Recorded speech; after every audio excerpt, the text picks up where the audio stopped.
मैं खुश हूँ कि आज मैं उपदेश आपके सामने लाना चाहता हूँ। मेरा भाग जो मैं लेता हूँ वो इब्रानियों की किताब 12वां और 13वां अध्याय से। हम लोग यहाँ पर पढ़ेंगे नहीं, लेकिन आप नोट कर लो, हिब्रूज चैप्टर 12 और चैप्टर 13। इसको जाकर घर पर दोनों पढ़ लेना पूरा चैप्टर। लेकिन जो भाग मैं लेता हूँ वो आपके लिए स्क्रीन पर रहेगा। हम लोग उसको पढ़ेंगे। Hebrews chapter 12 verse 4 to 6। इब्रानियों की किताब 12वां अध्याय 4 पद से लेकर 6वां पद तक।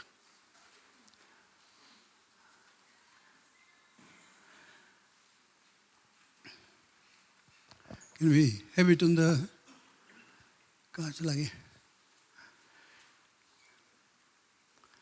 तब तक आप अपने बाइबल में खोल सकते हो। अच्छा है कि बाइबल लेकर आओ, हम लोग स्क्रीन में दिखा देते हैं। कभी कोई क्या हो जाता है, हम लोग ज़्यादा भरोसा रखते हैं उसमें, बाइबल नहीं लाते हैं। बाइबल लेकर आओ, बहुत ज़रूरत है। Hebrews chapter 12 verse 4 to 6।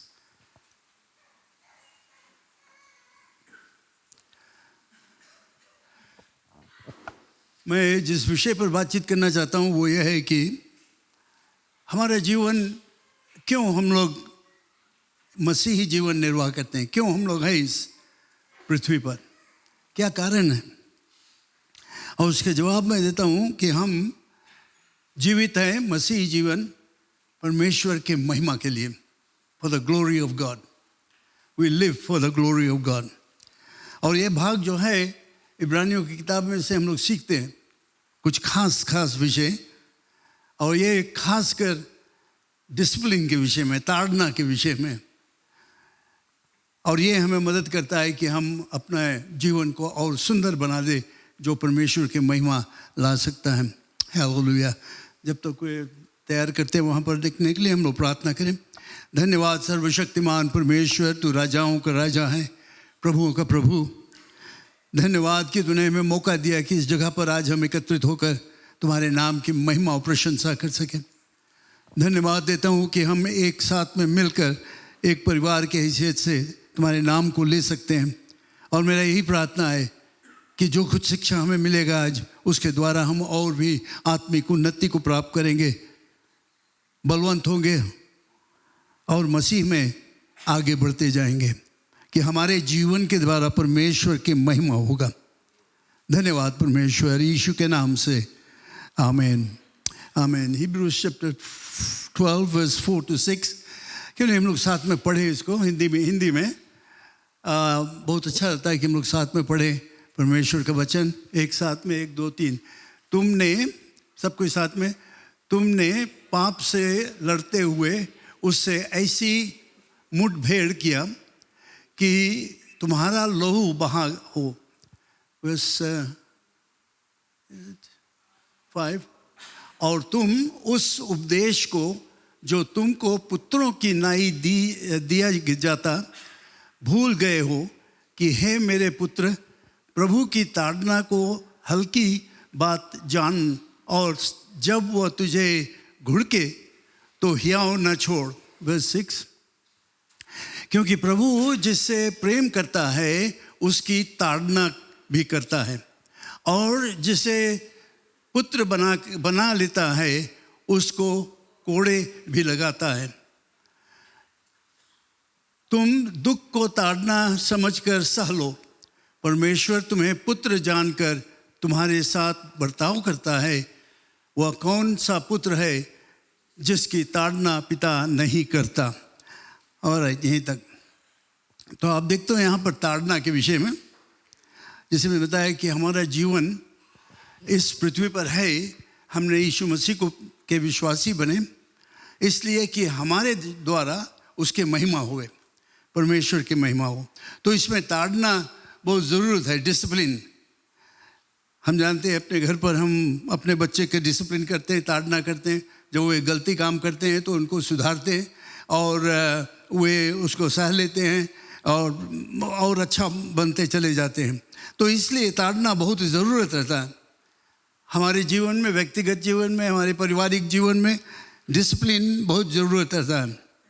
ये पत्र पौलुस से लिखा था इब्रानी में इब्रानी विश्वासियों के लिए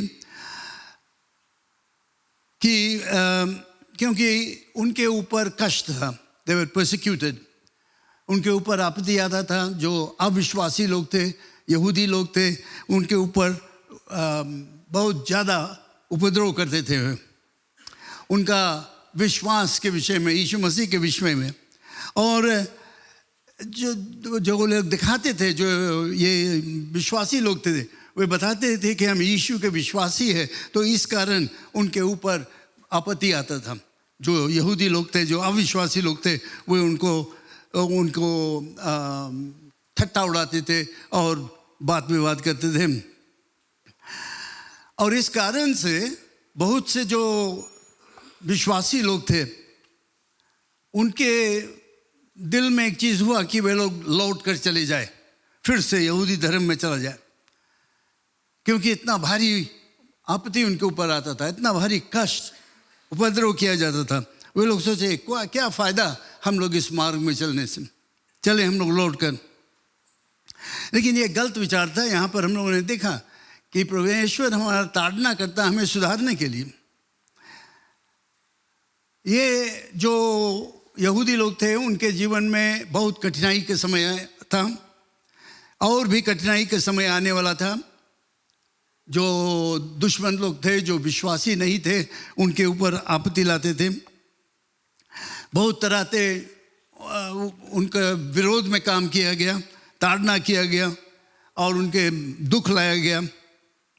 इतना यहाँ तक ठीक था कि किसी एक विश्वासी को उस समय मारा नहीं गया, उस समय तक किसी को मृत्यु के सामना नहीं करना पड़ा, लेकिन उनके ऊपर आपत्ति आए, दुख आए, तकलीफ आया, तरह तरह से वे लोग ठट्टा उड़ाए और अपने घर नहीं जा सकते थे। उनके जो गांव में जो सेवकाई काम था वो सब उनसे ले लिया गया था, इसलिए वे दुख को सहते थे। और जो पौलुस लिखने वाला था, ये पत्र लिखता उनके पास, दो चीज़ के विषय में वो उनसे बताता था। आप अगर चैप्टर 12 चैप्टर 13 पढ़ोगे तो आप देखोगे दो खास विषय पर वो उनसे बताता है। एक चीज़ था कि जब उनके ऊपर आपत्ति आता था, जब उनको सताया जाता था, जब उनके ताड़ना किया जाता था, तो हो सकता था कि उनका रिश्ता परमेश्वर से टूट जाए, वे दूर हो जाए परमेश्वर से। और मैं आपको बताना चाहता हूँ, इन दिनों में आप देखोगे कि मसीहों को बहुत ज़्यादा सताया जाता है। हम धन्यवाद दें परमेश्वर को कि यहाँ फिजी देश में अभी नहीं है, बट होगा आगे चलकर। बट बाकी देशों में आप देखो, जगह जगह पर आप सुनते हो कैसे मसीह विश्वासियों को सताया जाता है, बाइबल की निंदा किया जाता है, फेंक दिया जाता है, जला दिया जाता है और तरह तरह से उनका निंदा किया। और हो सकता है कि उनका रिश्ता परमेश्वर के साथ में खराब हो जाए, बिगड़ जाए। और ये चीज़ चेतावनी देने के लिए पौलुस उनको लिख के बताता था कि घबराओ नहीं, ये सब होगा। और वो चाहता था उनको जनाने के लिए कि जब तुम्हारे ऊपर आपत्ति आएगा, जब कष्ट आएगा, तो तुम कैसे उसको सहोगे, क्या करोगे? तुम भाग जाओगे, मसीह को छोड़कर चले जाओगे, कि क्या मसीह में और कट्टर रहोगे? क्योंकि ये आपत्ति आएगा। और मैं आपको बताना चाहता हूँ, जैसे जैसे सब दुनिया भर में ये आपत्ति आता है, मसीहों को सताया जाता है। आप अगर पढ़ो न्यूज़ में तो ज़्यादातर मसीहों को सताया जाता है, दुख दिया जाता है, मारा जाता है। कितने लोगों को खून कर दिया गया, बाइबल ले लिया गया उनको, उनके परिवार में आपत्ति आया और कई एक लोग छोड़कर चले गए। लेकिन कई एक लोग थे, उन्होंने सामना किया और आज भी वे सामना करते हैं। चाहे क्या हो जाए, वे मसीह के विश्वास को नहीं छोड़ेंगे, लगातार उसमें रहेंगे, इस दुख में, कष्ट में। तो इसलिए मैं आज बहुत ही संक्षिप्त में ये बताना चाहता हूँ, एक चीज़ हमें समझना चाहिए, हम जितने विश्वासी लोग हैं, कठिन समय आएगा। ये नहीं सोचना कि जैसे भी हम लोग हैं, सुंदर है, सब कुछ अच्छा है, कोई आपत्ति नहीं, कोई से कष्ट नहीं, ऐसे ही रहेगा, ऐसे नहीं रहेगा। मैं आपको चेतावनी देता हूँ कि कठिन टाइम आएगा। और ये कठिन समय में किस तरह से हम क्या करेंगे जब हमारे ऊपर आपत्ति आएगा। वर्स 6 में हम लोगों ने पढ़ा कि can we put verse 6 up, verse 6 में हम लोग पढ़ते हैं, वर्स 6 में, इसलिए उस पर ध्यान कर, क्योंकि प्रभु जिससे प्रेम करता है उसकी ताड़ना कर भी करता है, और जिसे पुत्र बना लेता है उसको कोड़े भी लगाता है। अच्छी तरह से पढ़ो उसको, देखो उवेश को वहां पर रहने दो थोड़ी देर के लिए। जिससे वो प्रेम करता है उसकी ताड़ना भी करता है, डिसिप्लिन करता है। हम लोग अपने बच्चों को तो डिसिप्लिन करते हैं। हम लोग जानते हैं कि क्या होता है कि कोई हमारा बच्चा जो है वो गड़बड़ी करे तो उसको हम लोग सुधारते हैं तरह तरह से। कोई झापड़ मार देता है, कोई कान रेट देता है, कोई चाबुक से मार देता है, कोई किसी न किसी तरह या पनिशमेंट दे देता है जिसमें कि वो सुधर जाए। उसको बर्बाद करने के लिए नहीं, कि वो सुधर जाए। वही चीज़ यहाँ पर करता है। जिसको पुत्र बना लेता है उसको कोड़े भी लगाता है। ये परमेश्वर की रीति है। हम लोग जब विश्वासी हो जाते हैं तो ऐसे ऐसे चीज़ हमारे जीवन में भी आएगा, होगा आगे चलकर। ताड़ना होगा, तकलीफ होगा, मुसीबत होगा। और इस तरह से हम लोग देखते हैं कि ये 12वां अध्याय में हम लोग पढ़ते हैं, ये परमेश्वर जो दुख का समय है, कष्ट का समय है, वो हमारे जीवन में आने देता है। He allows this difficult time to come in our lives. He allows it, वो जिसमें कि हम लोग सीखें उससे। जैसे कि एक बच्चे को हम लोग ताड़ना करते हैं, डिसिप्लिन करते हैं उसके अच्छा के लिए। कोई अपने बच्चों को डिसिप्लिन नहीं करता, ताड़ना नहीं करता उसको मार डालने के लिए, क्या उसके शरीर में चोट लाने के लिए।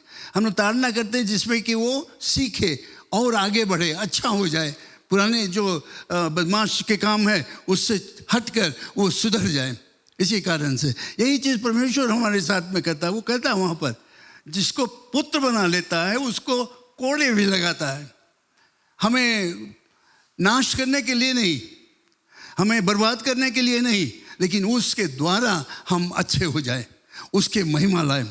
तो हम लोग क्या देखते हैं, जैसे बच्चे को ताड़ना किया जाता है, डिसिप्लिन किया जाता है उसके अच्छा के लिए, वैसे परमेश्वर भी हमें उस मार्ग में ले जाता है।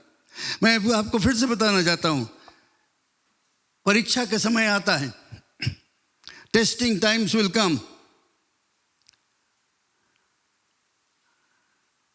तो हम लोग क्या कहेंगे जब हमारे ऊपर परीक्षा आता है? बहुत समय क्या होता है जब हमारे ऊपर तकलीफ आता है तो हम लोग सोचते हैं और कहते हैं, क्यों मैं इस मार्ग से जाता हूँ, क्यों मेरे ऊपर ये आपत्ति, why am I going through all this, why these difficulties? But that should not be. हमें ये सवाल पूछना चाहिए कि परमेश्वर हमें क्या सिखाता है। आपत्ति तो आएगा, जैसे मैं बताया, दुख आएगा, कष्ट आएगा, मुसीबत का सहना पड़ेगा, बीमारी सहना, ये सब चीज़ हमें पहचानना पड़ेगा कि क्या परमेश्वर हमें सिखाता है। What am I learning from this? और अगर आप ये सवाल करोगे तो जरूर से आपको कुछ सही जवाब मिलेगा और तुम्हारा जीवन अच्छा लगे।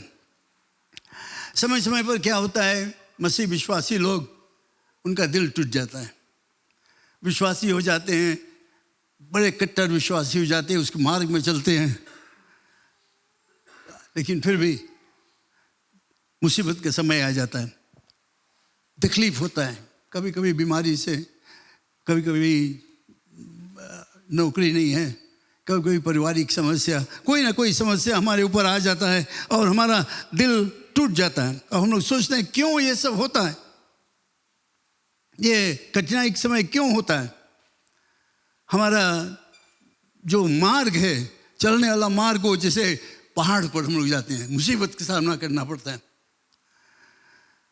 लेकिन एक चीज़ याद रखना, जैसे यहाँ पर हम लोगों ने देखा, जिससे पुत्र बना देता है उसको, क्योंकि प्रभु जिससे प्रेम करता है, याद रखना वो पहला शब्द, जिससे प्रेम करता है उसकी ताड़ना भी करता है। जब ये आपत्ति होता है, ये नहीं सोचना कि परमेश्वर हमें नकार दिया है या दुत्कार दिया है या हमें छोड़ दिया, नहीं, वो प्रेम करता है हमें, हमसे प्रेम करता है। जैसे तुम अपने बच्चों से प्रेम करते हो और तुम उसके ताड़ना करते हो, शिक्षा देते हो, सुधारते हो उनको, उसी तरह परमेश्वर, हमारा ख्याल ये होना चाहिए, मैं मसीह का विश्वासी हूँ, मैं परमेश्वर का संतान हूँ, उसने मुझे अपना संतान बना लिया। और ये थोड़ा कष्ट के समय जो है, इसमें परमेश्वर मुझे क्या सिखाता है, क्या मुझे सीखना चाहिए। परमेश्वर हमसे प्रेयर करता है, जैसे कि निराश होने की ज़रूरत नहीं है। जैसे कि एक पिता जो अपने बच्चे से प्रेम करता है, उसको शिक्षा देता है, उसको सिखाता है, सही मार्ग दिखाता है, किस मार्ग में चलता है, गलत मार्ग में जाता है तो उसको सुधार कर वो लाता है सही मार्ग में। उसी तरह परमेश्वर प्रेम से, दया से हमें भी सिखाता है। कभी कभी कठिनाइयों का सामना करना पड़ता है, कभी कभी हमारे ऊपर कष्ट आ जाता है, परमेश्वर नहीं लाता, लेकिन वो आने देता है कि इसके द्वारा हम लोग शिक्षा को प्राप्त करें, इसके द्वारा हम लोग सीख सकें कि हमें क्या, किस मार्ग में चलना चाहिए। क्योंकि परमेश्वर हमसे प्रेम करता है। Verse 7 to 11, can we have verse 7 to 11? मैं कुछ खास बस पद को इसमें से पढ़ूंगा, आप इस पर ध्यान दें। हमारा विचार क्या होना चाहिए जब हमें ताड़ना किया जाता है, जब हमें डिसिप्लिन किया जाता है, तो हम क्या करें। यहाँ पर कहता है, फिर जबकि हमारे शारीरिक पिता भी हमारी ताड़ना किया करते थे और हमने उनका आदर किया। आप जानते हो, जब तुम्हारे पिता तुम्हें सुधारा, कभी शायद कान ऐट कर कुछ पता है ऐसे नहीं करो, ऐसे करो, तो तुम नहीं उसके ऊपर हमला करने लगते हो और या गुस्सा आने लगते हो, तुम सह लेते हो, क्योंकि तुम जानते हो जो कुछ वो करता है तुम्हारे अच्छा के लिए करता है।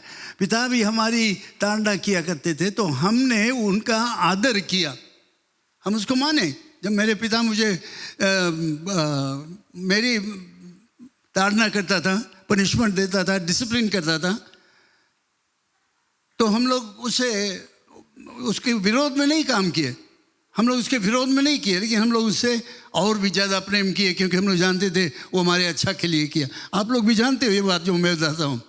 आपके पिता आपको जब सुधारने की रीति किया तो आपने भी समझा कि मेरा पिता मुझसे प्रेम करता है, वो चाहता है कि मैं सही मार्ग। उसी तरह से तुम भी अपने बच्चे से करते हो, अपने बच्चे के डिसिप्लिन करते हो, ताड़ना करते हो, मारते हो, चाबुक थप्पड़ मार देते हो, इसलिए नहीं कि तुम उससे घृणा करते हो या उसके ऊपर कोई आपत्ति है, इसलिए करते हो क्योंकि तुम उससे प्रेम करते हो कि वो सुधर जाए। गलत मार्ग में है, मैं एक झापड़ मार दिया, क्यों तुम ऐसे किया, तो वो सुधर जाता है, उजालता है कि मैं फिर से नहीं करूँगा ये काम। तो वो कहता है यहाँ पर, पिता भी हमारी ताड़ना किया करते थे और हमने उसका आदर किया, तो क्या आत्माओं के पिता के और भी अधीन न रहें जिससे हम जीवित रहे। तो यहाँ पर वो कंपैरिजन लाता है। जब तुमने अपने शारीरिक पिता से प्रेम करता रहा, जब वो तुम्हें डांटा, जब वो तुम्हें मारा या तो वो तुम्हें गलत रास्ते से बचाया, तुम उससे प्रेम करते थे। उसी तरह से वो कहता है कि हमारा आत्मिक पिता जो है, जिसके संतान हम हैं, जिसने हमें अपना संतान बनाया है, जब हमारे ऊपर आपत्ति आता है तो हम उससे दूर नहीं भागे। बहुत से लोग हैं जो जहाँ थोड़ा मुसीबत हुआ छोड़ के भागो, पुराना जिंदा में चला जाओ। लेकिन हमें समझना चाहिए कि परमेश्वर हमारा स्वर्गीय पिता, आत्मिक पिता हमसे प्रेम करता है और वो हमें सही मार्ग में लाना चाहता है। तो आपत्ति जब आए, कष्ट आए, भागो नहीं इधर से उधर, सह लो और कहो धन्यवाद परमेश्वर, मैं नहीं समझता हूँ क्यों ये मेरे ऊपर आता है, लेकिन मैं विश्वास करता हूँ कि तू हमें जो सही मार्ग दिखाएगा, तू मुझसे प्रेम करता है, तू मुझे शिक्षा देता है। तो इस तरह से हम लोग यहाँ पर देखते हैं कि हम भी जो अधीन रहे उसमें जीवित रहे। दो चित्र हम लोग देखते हैं यहाँ पर इस अध्याय में। वर्स 12 चैप्टर 12 वर्स 7 में फिर से हम लोग पढ़े थे वर्स 7। हम लोग इस अध्याय का पद को कई एक पढ़ेंगे, इसलिए अच्छी तरह से समझो जो कुछ मैं कहता हूँ बाइबल से। वर्स 7 में कहता है,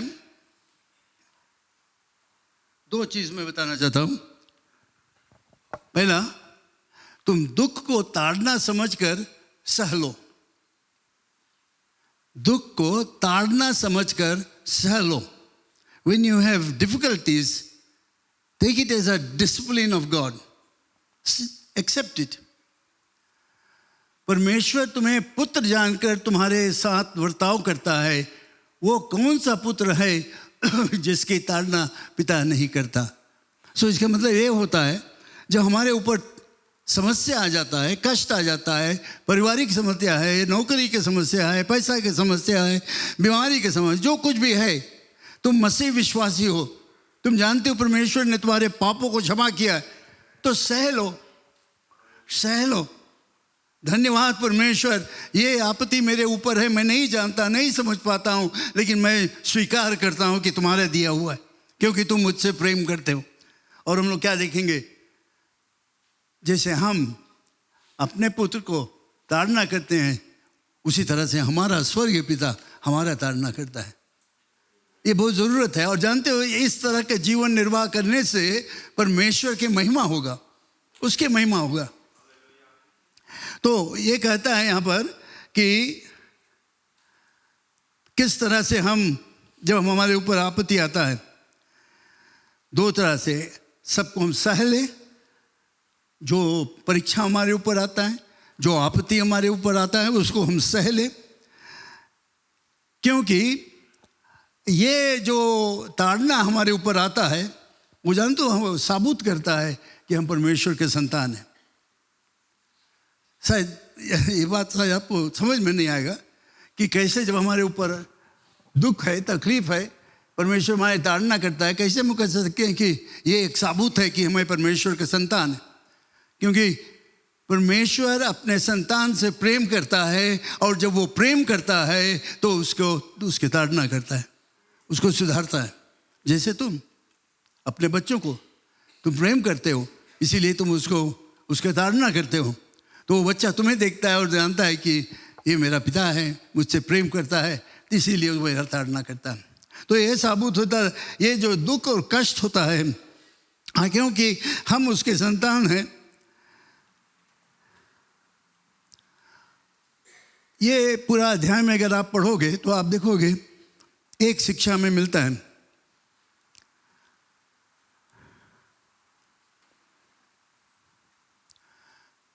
कि अगर हम कष्ट हमारे ऊपर नहीं आएगा परमेश्वर की तरफ से, तो हम ऐसे ये भी कह सकते हैं कि हम परमेश्वर के संतान नहीं। क्योंकि सिर्फ परमेश्वर अपने संतान की ताड़ना करता है। हम लोग दूसरे के बच्चे को नहीं ताड़ना करेंगे। अपने बच्चों को तुम सुधारोगे, दूसरे के लिए ही तुम थप्पड़ मारोगे, अपने बच्चों को सब थप्पड़ मारोगे। इसलिए वो कहता है यहाँ पर, क्योंकि हम उसके संतान हैं, वो हमें ताड़ना करता है। ये एक साबुत है। जब हमारा ताड़ना होता है, जब हमारे ऊपर कष्ट आता है, हम मुसीबत के सामना करना पड़ते हैं, तो हम कह सकें, हे परमेश्वर, मैं विश्वास करता हूँ कि यीशु मसीह मेरा एकमात्र मुक्तिदाता है, और ये कष्ट का सामना जो मैं कर रहा हूँ, इसके लिए धन्यवाद। मुझे दिखाओ इसमें क्या सबक है जो मैं सीख सकता हूँ। ये ज़रूरत है कि जब हमारे ऊपर ताड़ना आए तो हम अपने आप को उसके अधीन हो जाए। We accept it. Thank you lord. धन्यवाद परमेश्वर, धन्यवाद। जैसे बच्चे अपने पिता का, माता का आदर करते हैं, क्योंकि उनको सजा दिया जाता है। आज मैं घूमकर जब पीछे देखता हूँ तो मैं अपने पिता का आदर करता हूँ, क्योंकि वो मुझे कई बार मुझे मारा। मैं आखिरी बार उससे मार खाया जब मैं 18 बरस का था, और मुझे अच्छी तरह से याद है। और मैं कहता हूँ धन्यवाद, धन्यवाद उसके लिए, क्योंकि वो मार मुझे एक सही मार्ग में ले गया, वो मार्ग से।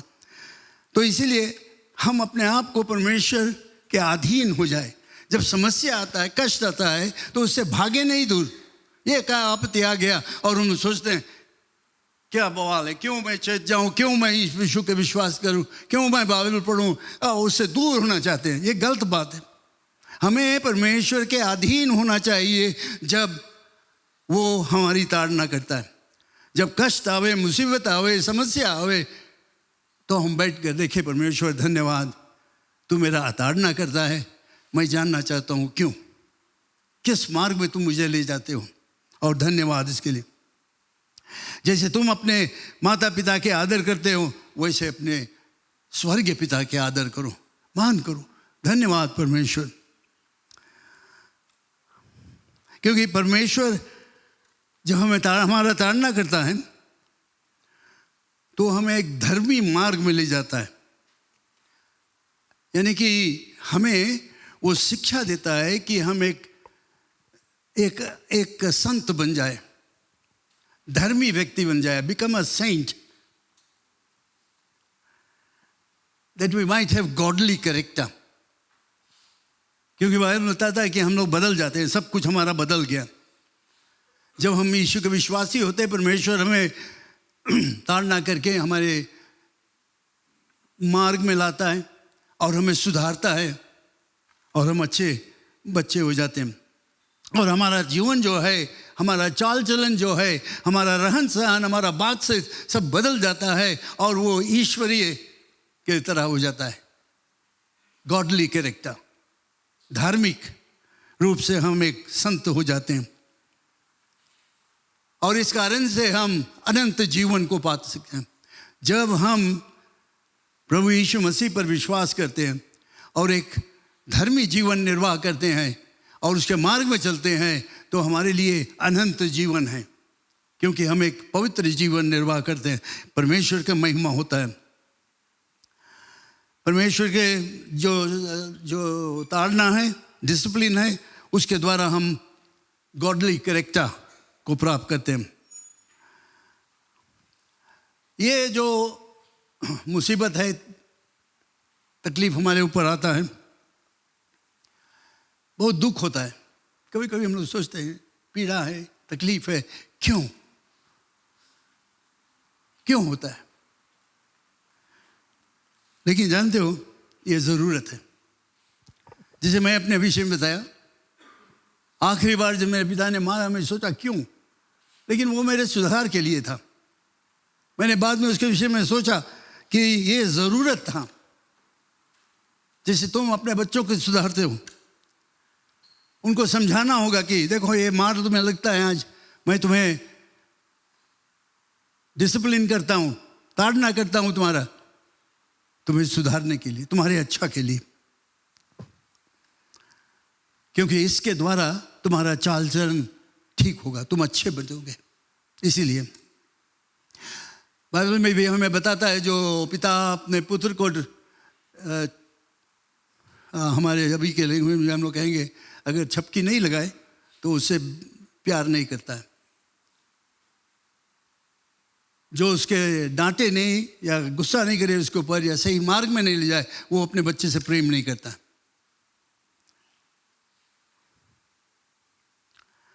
क्योंकि परमेश्वर जब हमारा ताड़ना करता है, वो हमें एक अच्छा व्यक्ति बनाता है। हमारा चाल चलन सुधर जाता है, हमारा बातचीत सुधर जाता है, हमारा रहन सहन सुधर जाता है। और क्या होता है? उसके द्वारा परमेश्वर के महिमा होता है। यही चीज़ मैं बताया, आज मैं बताना चाहता हूँ कि परमेश्वर के महिमा के लिए हमारा जीवन होना चाहिए। चाहे हम क्या भी करें, यीशु के विश्वासी अगर हम हैं, तो हमारा विचार एक होना चाहिए कि मेरे जीवन के द्वारा उसके महिमा हुए, कि लोग देखें हमें और कहे कि देखो ये मसीह विश्वासी है, चाल चलन देखो, रहन सहन देखो, पहनाव देखो, बातचीत देखो, ये सब परमेश्वर के महिमा करता है। यही चीज़ परमेश्वर चाहता है कि हमारे जीवन में हो। इसीलिए हमारी ताड़ना करता है कि हम अपने आप को अपने पिता के अधीन हो जाए, जो कुछ वो कहे उसको मान ले, जिसमें कि हम ईश्वरीय चाल चलन को अपना लें, अनंत जीवन को प्राप्त करें। ये डिसिप्लिन जो है, ताड़ना जो है, जिसमें मिलता है, पीड़ा होता है, इससे तकलीफ होता है, लेकिन ज़रूरत है। जो माता पिता अपने बच्चे के ताड़ना नहीं करते, सुधारते नहीं हैं, वो अपने बच्चों से प्रेम नहीं करते और उनका जीवन देखो बर्बाद होते चला जाता है। जो उनको सुधारते हैं वो उनका बच्चा जो है वो सुधर जाता है। बिना ताड़ना से, विदाउट डिसिप्लिन, हम तितर बितर हो जाएंगे। अगर हमें सुधारा नहीं जाएंगे, सही मार्ग नहीं दिखाया जाएगा, तो हमारा जीवन जो है वो बिल्कुल गड़बड़ हो जाता है। कितने माता पिता को हम देखते हैं, बच्चे के उनके कर दो, छोटा है, भी बहुत छोटा है, नहीं जानता है क्या है, करने दो, जो कुछ करे, बाद में सुधार लिया जाएगा, बहुत बाद में बहुत देर हो जाएगा। चाहे जितना बड़ा रहे, जब से पैदा हुए तब से तुम्हें उसको शिक्षा देना चाहिए, सुधारना चाहिए। क्योंकि अगर तुम ताड़ना नहीं करोगे, अगर तुम डिसिप्लिन नहीं करोगे, तो ये बच्चे इधर उधर चला जाएंगे, बिकॉज कोई उसको सुधारने वाला नहीं रहेगा। तुम्हारे ताड़ना के द्वारा, तुम्हारा डिसिप्लिन के द्वारा तुम दिखाते हो कि तुम उससे प्यार करते हो, प्यार करते हो, इसीलिए तुम डिसिप्लिन करते हो।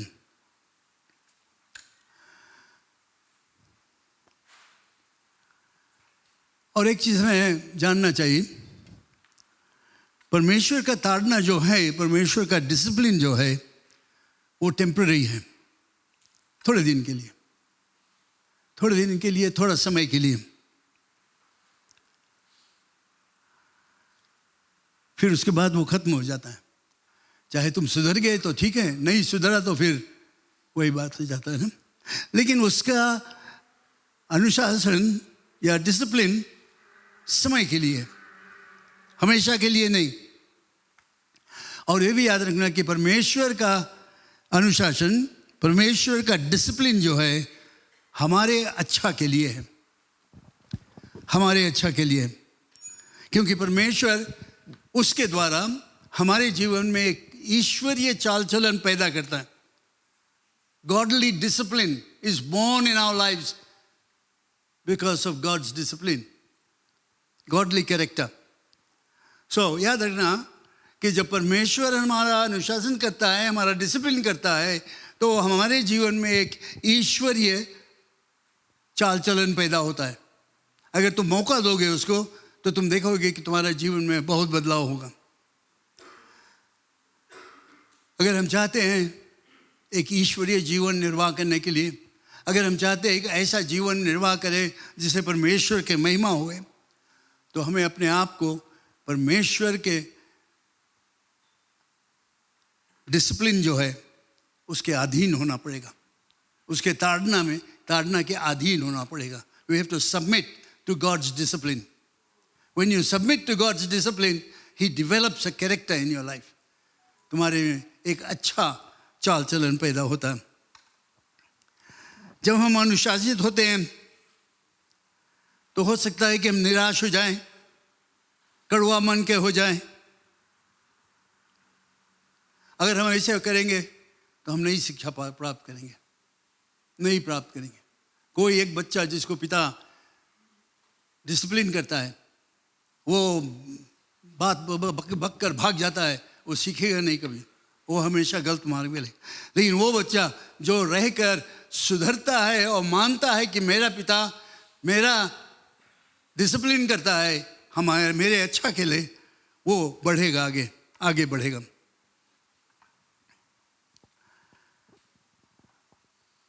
हमें पहचानना होगा कि परमेश्वर का न्याय जो हमारे जीवन में है वो प्रेम से, प्रेम के कारण।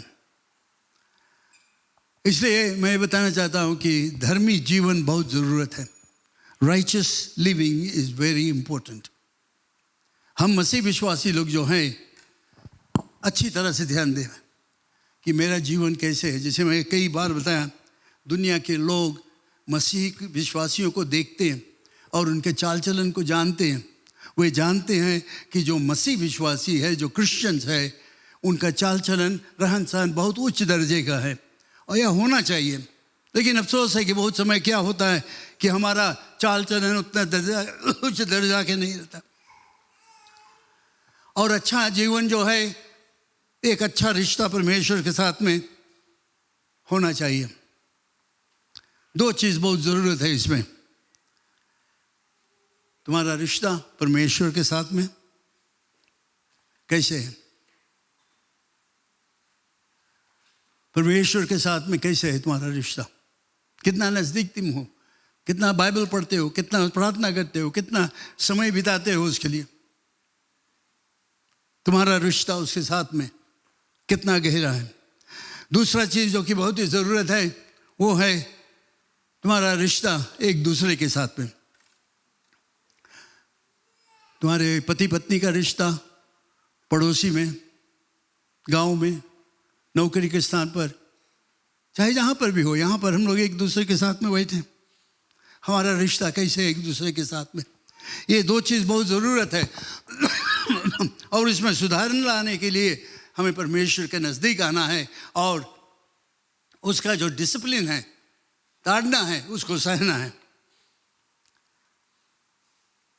शांति जब हम चाहते हैं, परमेश्वर से अच्छा रिश्ता चाहते हैं, तो ये ज़रूरत है कि हमें एक दूसरे के साथ में मेल मिलाप करें, अच्छी तरह से रहे, लड़ाई झगड़ा नहीं। ऐसे लोगों के साथ में जो शायद जो रिश्ता रखने लायक भी नहीं है, जो तुमसे हमसे हमेशा लड़ाई झगड़ा करते रहते हैं, उनके साथ में भी प्रेम का रिश्ता कोशिश करके। तो परमेश्वर के साथ में तुम्हारा रिश्ता और तुम्हारे पड़ोसी जो है उसके साथ में रिश्ता अच्छा होना चाहिए।